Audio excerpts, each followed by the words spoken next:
Welcome to In My Mailbox number 9. I'm Rachel.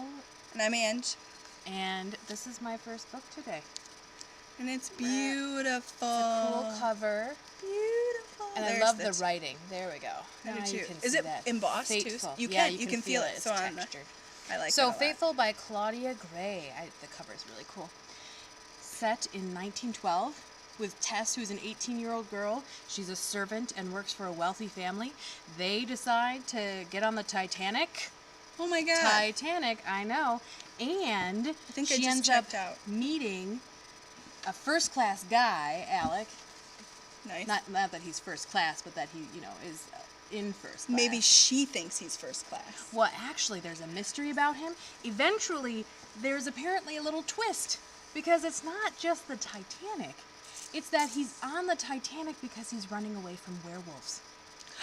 Nice. Okay, so now I'm finally back in again. Little paranormal. I was in when it was pretty, and then it was Claudia Gray, because Claudia Gray wrote Evernight, that series that I had the first of last week. So that's she has to have that paranormal element in it. So it's not just Titanic, it's Titanic with werewolves. Woo! Sounds great, right? Mm-hmm. All right, I'm going to do this one first because it's hard to show these. All right, see? Oh, there's a castle in the background that you can't see apparently for some reason. Maybe. Oh, there. Yay, good idea. You're so smart.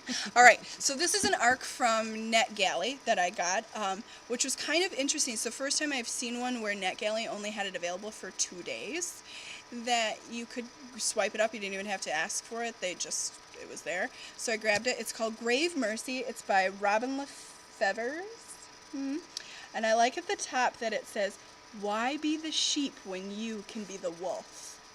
Oh, I love that. That's really and cool. Then here's a little gist about it. She's 17-year-old girl, Ismay, and she was supposed to get married. It was an arranged marriage, but it was to a very brutal person. And so instead she seeks sanctuary in a convent, and then learns that when she's at the convent that the god of death himself has blessed her with dangerous gifts and a violent destiny. That's all I had to read to know I wanted this. I didn't even read the rest of the description because I was in. And this one won't come out until April 3rd. So that's that one. Sounds good.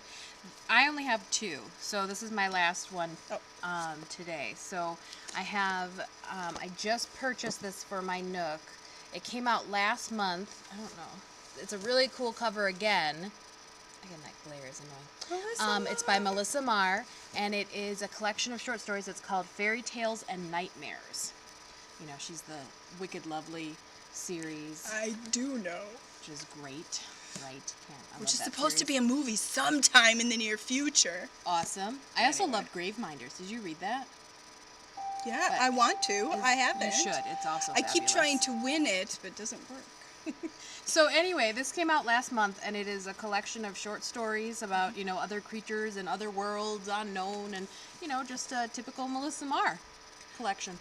And I think, if I remember correctly, don't flay me if I'm wrong, but I think that the Wicked Lovely somebody is referenced in one of these stories. Yes, it's connected they are. somehow. Yeah, they said that several of the stories deal with characters from the Wicked Lovely series, but then there are new I hope it's the ones that really like. So.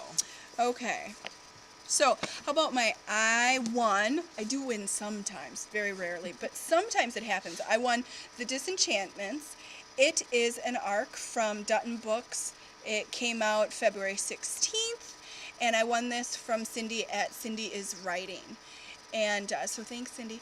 And this is Nina de LaCour. Is that how you say it? Nina LaCour.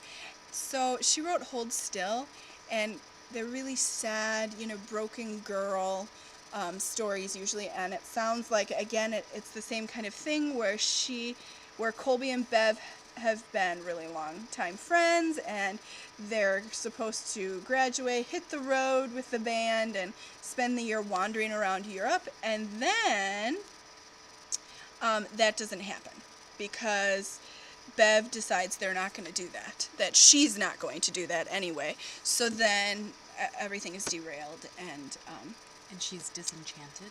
Disenchanted. Hey. So anyway, I can't wait because I can't miss a broken girl story. I know you can't. I love them. I can. I love them. Give those to me any They're so day. depressing. But then you followed up with some lovely, fabulous Yes, you kick do. butt book like The Whisper. Look at what I got my hands on today because our Scholastic Book Fair is going on at the middle school right now. Luau. This is the second. I've been dying for this. Mm-hmm. And Scholastic Book Fairs have a exclusive to the paperback in their book fairs because this actually just came out in February, I believe. And it's called The Whisper. It is the sequel to The Roar. It's by Emma Clayton. If you have not read The Roar, You need what to. are you waiting for? Mm-hmm. It is amazing. And actually, if there's a Scholastic Book Fair near you, they are in paperback for $2.50 in this book fair at the beat middle that. school. That's an amazing price. So anyway, this is about twins who happen to have you learn in the first book that they have a telepathic connection, the two of them, and they're together again in this next book, and what their goal is to free the children. And I'm not going to tell you a ton more about that because if you haven't read The Roar, I want you to learn about that in The Roar. But I love this catchphrase on the back. Can you see? It says, "From a whisper to a scream." And it's so good. I just loved it. It's absolutely great. It's dystopian. It's about kids trying to win their world back. So Which has been destroyed by adults, basically. yes, So, and I love there is a part. The thing I love about these books is the world development is fabulous. I love it. I think I read this right around the time that I had read Hunger Games, and I ate them up. They're very kind of similar in the fact that their worlds have fallen apart and have been developed in different ways, but it's still our world, and you can still see pieces of it. It's London, actually. But again, like, kind of the reason why it makes me think of Hunger Games is there are layers that go along with your socioeconomic status. So these kids, the main characters, live at the very bottom.